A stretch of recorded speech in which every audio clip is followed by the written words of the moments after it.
If you're thinking about building a home in Twin Falls in 2026, this video matters because building a home isn't just about the floor plans or the finishes, it's about the person running the project, managing the details, and protecting you financially through the entire process.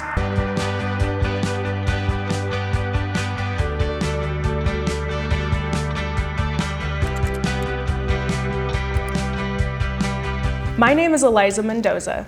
I'm a real estate agent here in the Twin Falls area, and I specialize in new construction and custom home builds. I work closely with buyers during the build process, helping them vet builders, understand contracts, and avoid costly mistakes. And today, we're skipping the fluff. We're going straight into what actually matters when choosing a builder. In this video, we're talking about what separates a well-run build from one that becomes a stressful, problematic issue.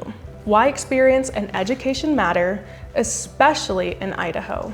And what buyers should be asking before they commit to a builder. Because in Idaho, the barrier to becoming a licensed contractor is extremely low, which means the responsibility to vet properly falls on the buyer. That's why today's conversation is important. I'm sitting down with Meg Billings, owner of Meg & Co., who is the only certified master builder in our area. That designation comes through the National Association of Home Builders. It requires verified years of building experience, advanced education in construction and business, and a proven track record of professionalism and ethics.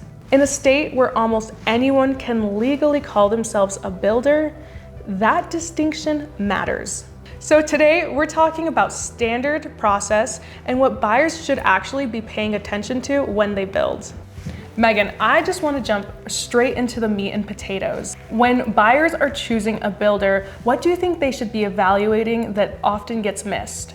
Oh, it is a really important decision who you choose to build with, and a lot of times people will just come in and they're looking for a price comparison. So they'll ask, what's your price per square foot, so you can compare it to another builder.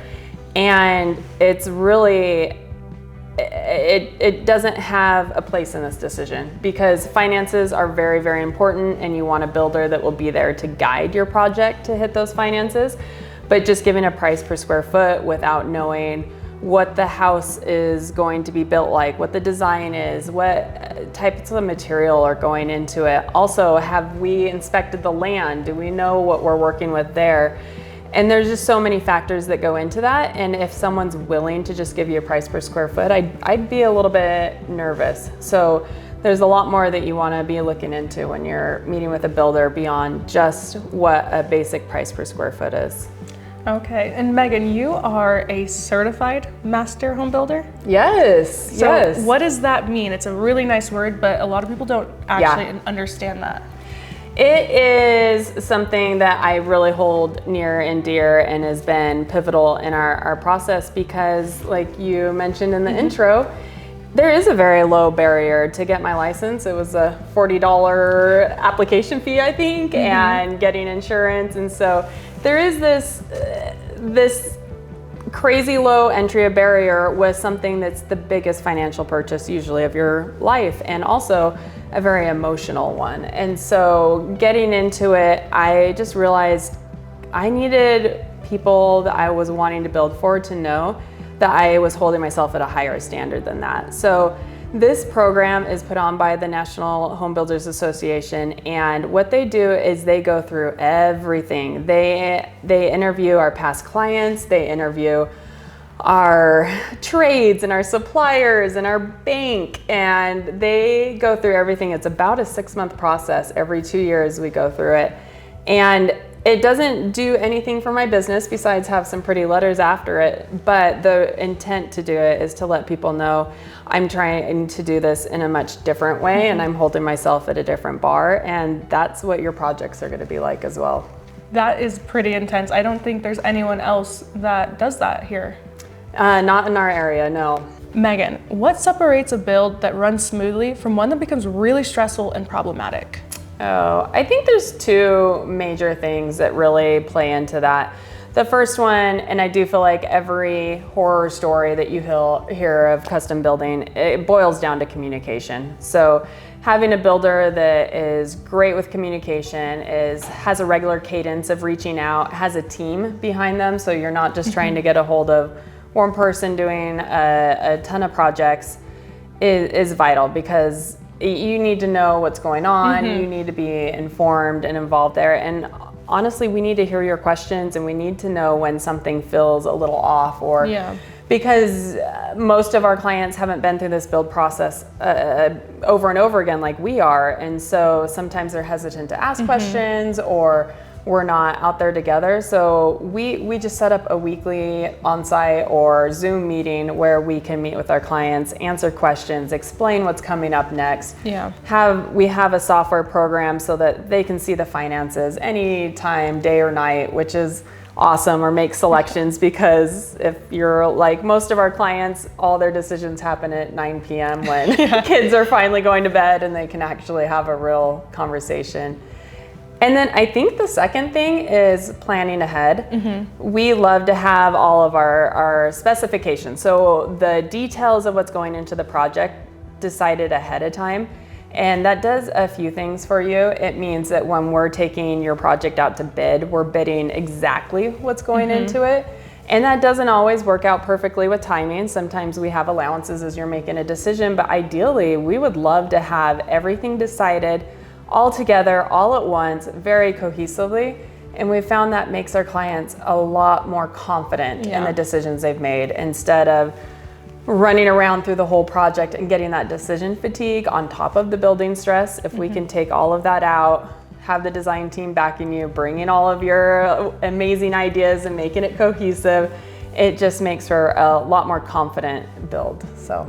Yeah, thank you for sharing that, Megan. In the building world, I know it's not if something goes wrong, it's when something goes wrong, especially with our Idaho weather. How do you go about a problem when it rises? Yes, so I think it is really important, just like you said, something will go wrong, and I think it's really good to set down that expectations. If you are hearing that your project's going to be perfect, and we have this, and we have an amazing system. I would love for your project to be perfect, but you need to know that it won't be perfect. There are too many human hands in this project. So when you are looking at it, you want to look for two things. You want a builder that you know will stand behind you and make it right, because something will happen, things will come up, and you want someone that you can trust. And then second of all, communication, and we're right back to that. So if there's a problem, it's our policy, reach out. Let's go to the client, tell them what happened, but also when you reach out, you better have two solutions and a recommendation, because this is our field. You're building with someone you trust, and you have them on your team because they know the industry, and so it's our job to bring those recommendations forward. But just have someone you know will take care of it. I love that. I've never heard that. Two recommendations and a solution. Yeah. That's amazing. Okay, so if someone is watching this from out of state, they want to relocate to Idaho, build a custom home, and they have a home to sell where they live, how does that process work when Meg & Co is involved? The first step is just to reach out. Let's talk about what you're looking for. Let's talk about if you have a piece of land already, if you need some help and assistance finding that, because we would love to get you going in the project. First thing would be, let's set up a Zoom meeting and talk through what your hopes and dreams are, hear a little bit more about our company, and make sure it's a good fit that way. We always love in person, so if you're in town, please reach out, because setting up an in-person meeting is always really great to get to know who you're probably going to be working with for the next 2 years, or as long as that process takes. And so, Megan, what are the type of homes you build? You have a very specific niche, and what is that niche? We build custom homes. We love true design, working with architects that bring these projects to life. We build a variety of styles. We love getting like an old European traditional that looks like it was built there years ago, and being very intentional on that. And we also love our modern mountain. And so we do have a wide range on what we love building, but that higher end market where people value the products that are going into it. And not just the pretty things, but also we want to build a good home that will last the test of time. So this is where I see projects go south all the time, and it's when things are underbid and people owe money at the end. With buyers interviewing builders right now, what should they be asking the builder to protect themselves financially? Yeah, I think like any industry, if you're getting a price that's significantly lower than everyone else's, I would have a few red flags go up. And not saying that that's can't be accurate, but it's worth the due diligence to dig into that and see what those numbers are based off of. There's a lot that goes into this when you are meeting with a builder and we're starting to talk prices. You need to know what products are involved in that. So getting not just a price from a builder, but you need a line item of specifications. What items are they actually bidding to go into your home?